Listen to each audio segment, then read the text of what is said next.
Welcome to Discovering. I'm at the UP Bible Camp in Gwin, and I had the wonderful opportunity to participate in the DNR Becoming an Outdoors Woman program. The word that I usually use to describe the program is contagious. Anybody that comes, participants, instructors alike, everybody returns, everybody gets a benefit, everybody thrives on it. So sit back and relax. It's Monday night, and it's time for Discovering.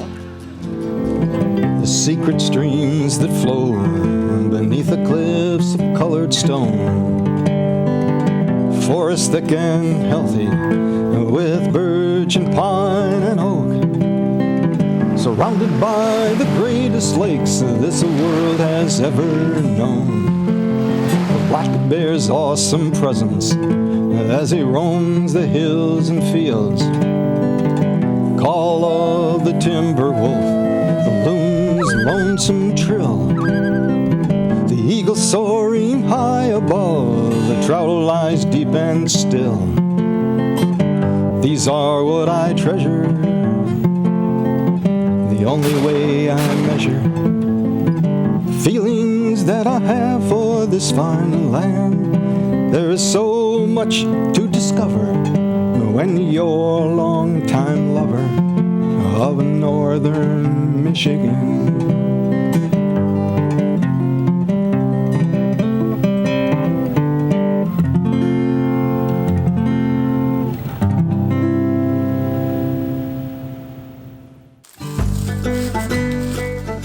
There are all kinds of things to do outdoors in the UP on any given day. Hunt, fish, camp, bike, hike, paddle, swim, climb, birdwatch, build a survival shelter, just for fun. And to see if I remember what I learned at the Becoming an Outdoors Woman program I participated in last September. I just realized I'm building a very large shelter. Not sure why. Every year since 1994, the Michigan DNR has held winter and summer workshops to help women gain the confidence and skills they need to participate in many outdoor activities. The reason people are drawn to Become an Outdoors Woman is because the program is designed by women, it's instructed by women. The founder, Christine Thomas, recognized that there was a need for programs such as this because women lack the confidence to enter into so many different outdoor and recreation activities. So this program enables us to instill that confidence for them to be able to step out of their comfort zones. One of the things I think that is a barrier for women is fear and confidence. And so if we give them the skills to have more confidence and less fear in the backwoods, then they may be more likely to get out and do these things. And so this environment is designed to be less competitive and create an area of confidence and remove fear from that. This isn't a dig, but an obstacle in a lot of our lives, in a lot of women's lives, is we don't necessarily want to ask for help. We especially don't want to ask for help from some men. And we want to be in an environment where we don't feel there's competition and that people aren't judging us. Sometimes you just want to learn from another woman, or you want to learn in a different type of environment. So that's what I like about this, is that, I can try different things without, asking somebody who I know. Anyhow, that sounded terrible, but that's not terrible. But, sometimes you just want to learn from, a group of people that are supportive, so. The instructors that we have here are awesome because it's their passion and they love doing that and they want to show other people their sport. All the instructors, the mountain biking and the fly fishing, the fishing instructors, the survival, all our instructors love what they're doing, and we want more people in our sport. And we don't want the sports to die out, and so that's why we teach and train and try to bring other people into the sport. And then our sport, it doesn't die out. It continues to flourish, and that's what we want to do with the Becoming an Outdoors Woman program, is continue to flourish.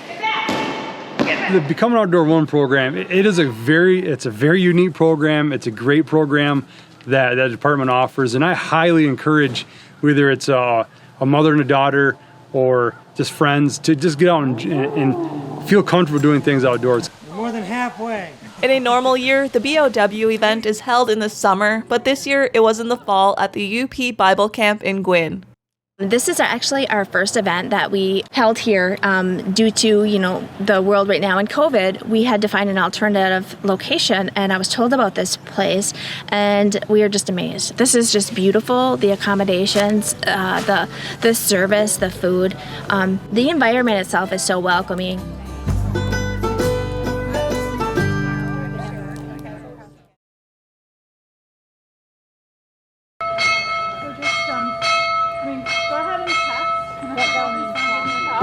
Our summer and our fall workshop, which is, what we're doing right now, we have 1/3 hunting, shooting sports related, 1/3 fishing and fishing sports related, and then the other 1/3 non-consumptive. And so we have lake fishing, we have fly fishing, we have handgun, we have archery, we have a mock archery hunt, we have canoe, kayaking, basic land navigation, wilderness survival, geocaching, we do have some woods and wildlife, wood burning, self-confidence, another very popular and important class, and you can literally attend a summer program 8 times without repeating a class. We have that many classes that we offer. Participants can select 3 classes to take during the weekend. I chose self-confidence, handgun, and wilderness survival. I realized after the weekend, the classes I chose all had a common theme: survival. Not sure if that's the effect of watching too many wilderness survival reality shows or not. First up, self-confidence.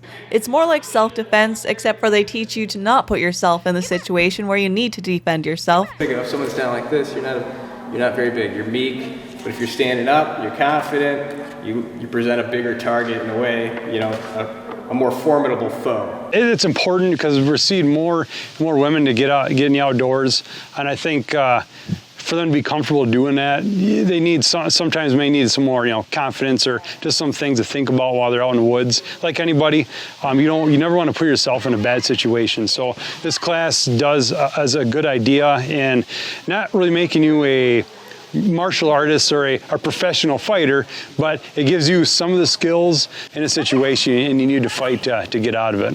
I can twist this way, but again, wherever your arm is up, that's the way you twist. We're always naturally standing like this. Because it's a lot tougher to shove somebody over when they got a wide stance versus, crossing or something like that. Always use loud commands, loud verbal commands. Get back, stop, get off me. Loud. Project yourself. Get back! Hit the stick, maximum hip rotation, and loud verbal commands. Many of them come in and they're not real comfortable. Maybe going out on a striking dummy and delivering strikes. And I think a lot of times they just don't have the technique. Like anybody, if you don't have the technique with something, it makes it difficult or you're outside your comfort zone. So we show them just the basics, just some basic technique and how to deliver a proper strike, to create some distance between them and the assailant or bad person. And the biggest feedback that we've gotten from this is that it's a low stress. We try to make it low stress, fun for all the participants. We're not pressuring them to do anything, but it's more of like they kind of feel more comfortable as the day progresses. Don't be bashful. If you're mad about something, that's your target. And if you hit one of us, it's okay. It's okay. Yelling and punching is definitely outside my comfort zone, so it was a little hard for me to really get into the whole hitting and kicking the strike pop thing. You're doing this, right? You're doing this. I want you doing this. I want you to come from, keep this right here, right? Move your whole body and then hit it. With your whole body. There you go. There you go. I feel like There you go. There you go. Pushing back.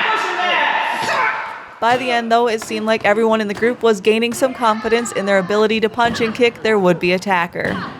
I did the self-confidence class, which was really good for me. I liked it because I am a park ranger, and we do walk trails. Even though I work for the city, we do have a lot of trails that we walk alone. And it's nice to know that type of stuff, to be able to protect yourself. Back! Back! Back! Get back! You tried it both ways. With it. Ooh, yeah, careful. You still got it in there. The BOW weekend offered classes in all the shooting sports. Since I'm already familiar with shooting rifles and shotguns, I signed up for the handgun class. I was most excited for this class because I had never fired a handgun before, and it's something I wanted to try before going out and purchasing one. All right, so we're just going to have you stay in. The instructor, retired DNR Lieutenant Jane Gordon, was as knowledgeable and enthusiastic about handguns as she was self-defense. They're so cute. Don't you just love them? So we have 6 guns. We only have 5, so one of them doesn't get to be played with. I hope they come away with a new understanding and a new knowledge of lots of the ladies in the gun classes, and I've taught hundreds of ladies over the years, and some were terrified of guns, just couldn't even hold a gun and shaking and just terrified. But once you understand it's not the gun that hurts people, it's the people that hurt people, and once you know how to use a gun and know the proper ways and what to do, it's not frightening anymore. And you can realize, and that's what I want the ladies to know, that it's not frightening. And even if they don't ever want to shoot again, at least they've shot and they know, you know what, I can do this. It's not that bad. I can do this. It's easy. If she can do it, I can do it. And so it's really just about learning and growing and doing something new and learning something new and maybe doing it later and maybe not. And that's okay if you don't. Of course, before we could handle guns, we did learn safety rules, and they did have us shoot rifles in order to get comfortable with shooting a gun and to get familiar with how a gun range operates. They take a bullet that looks like this. It's pretty small diameter. Out of a high-powered rifle, this can travel a mile, and it is a real bullet, and it can really hurt. So please follow those safety rules. Grip, what I want you to do is I want you to get high on the back strap with your gun, with your hand, and we're going to shoot all of them. You want one hand laid over the other one in this fashion, okay? You don't want to do this because we're going to be shooting semi-automatics and the slide's going to come back and you don't want the slide to hit your hand. So dominant hand holds the gun first and the other one just wraps around it in this fashion. Okay? Breathing, take a deep breath, let out about half, and then start shooting. We had the chance to shoot a variety of handguns. First, 22 semi-automatics. You want the 3 dots right in the middle of the target. But you want to be concentrating on the 3 dots. You want that target just to be a blur. I want this finger there, and I want your all the way up to the top of the, there you go. So, you keep shooting. Hold it. Oh, okay. Good. I mean, this is all around here. That's good. You got one here. You got one here. That's a bullseye, if you ask me. Through and it pushes that back out. Okay. Click, and then you're going to let it go like a slingshot. You're not going to baby it. You're going to pull it. You got it like that. Yep. Pull it back. Click, let go. Good. Just like that. Which one is this one?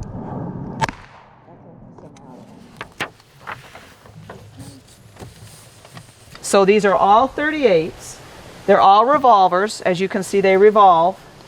This one is a 8-inch barrel, so there's not going to be as much recoil. These are 2 6-inch barrels, so you're going to have a little bit more recoil. These are 2-inch barrels, so you get the most recoil. I want you guys all to see the difference in shooting them. And part of this class, for me, what I like is you guys to shoot different guns so you know how they react and how they feel and what you like and what you don't like and what, oh, I never want to buy that gun. And that's good. That's okay. That's what this class is all about, right?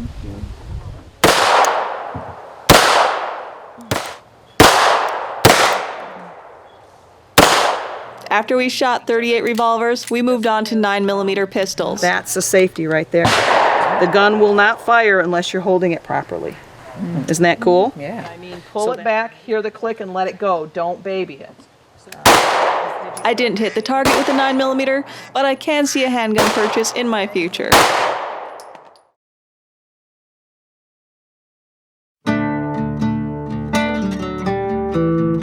We also have a winter program, and that winter program is phenomenal in itself in the fact that we do all kinds of winter sports. So we do winter biking, winter skijoring, we do dog sledding, cross-country skiing, snowshoeing, advanced snowshoeing, anything outdoors, winter camping. You know, the ladies actually learn to build their own quinzhee, and they camp in their quinzhee overnight.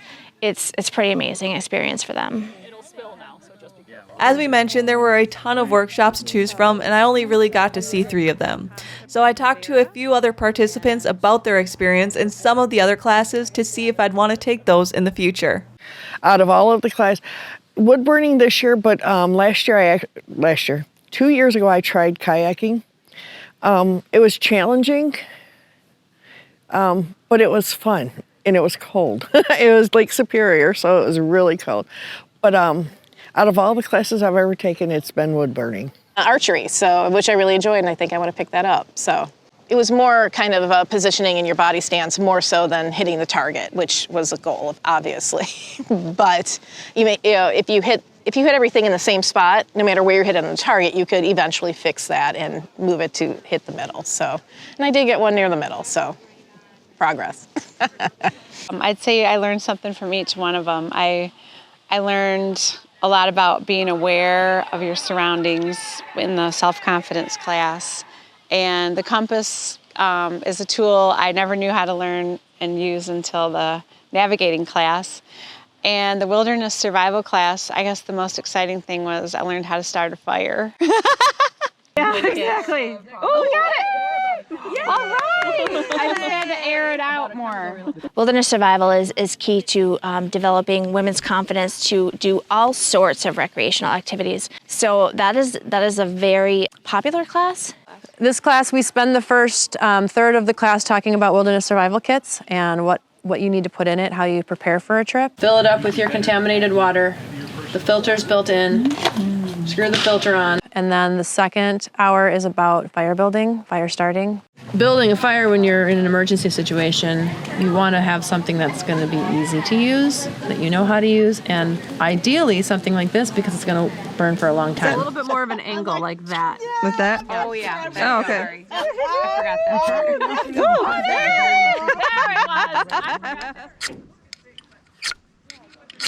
I'm going to freeze to death. We're all in this together. We're all going to freeze. But no, you'll get it.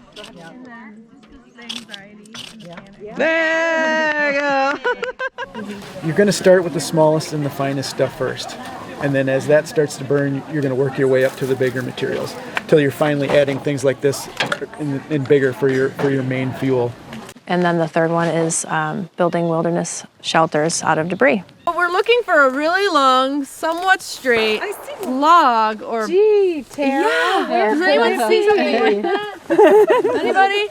Anybody? Nobody? Oh, good, okay. So what we want to do is we want to take this pole and we want to find maybe like a, crook in a tree. We're going to lodge it in there and bring it out straight. This does look like a good spot. We have live trees and then there's a little bit of a slope. I need to spin it. Okay, there we go. So the next thing we want to do is find some long sticks. The longer they are, the higher up on the pole they go, and the shorter they are, you're going to put them like down here. And you want to keep them at an angle. And when I say you want to keep them as uniform as possible, I just mean as possible. Okay, they're not going to be perfectly uniform. Okay, so now, what I said earlier, now we're going to grab things from the ground, like piles of leaves. You're going to get your hands dirty, and that's okay. But there's all kinds of dead leaves. Just grab handfuls of them. Grab the dead ferns. Okay. See if you can find some dead pine boughs. Anything you can find on the ground. At what point of being lost do you decide to build a shelter? At the point that you feel like it's highly likely you're staying overnight, or it's raining. And you're cold. Or you're cold. And you don't know if you're going to stay overnight or not, but you also don't want to just be standing in the elements. Right. You're going to lay down in it, and it's like your feet. So you can probably guess what my favorite part of the class was. Many hands made light work of building a survival shelter during the workshop. It took me 3 hours, a few fern cuts, and a dinner break to build my Taj Mahal. Maybe next I'll sign up for the quinzhee class and build myself a winter shelter. If you want to join the fun, register now for the Winter BOW Workshop, February 25th through the 27th in Big Bay.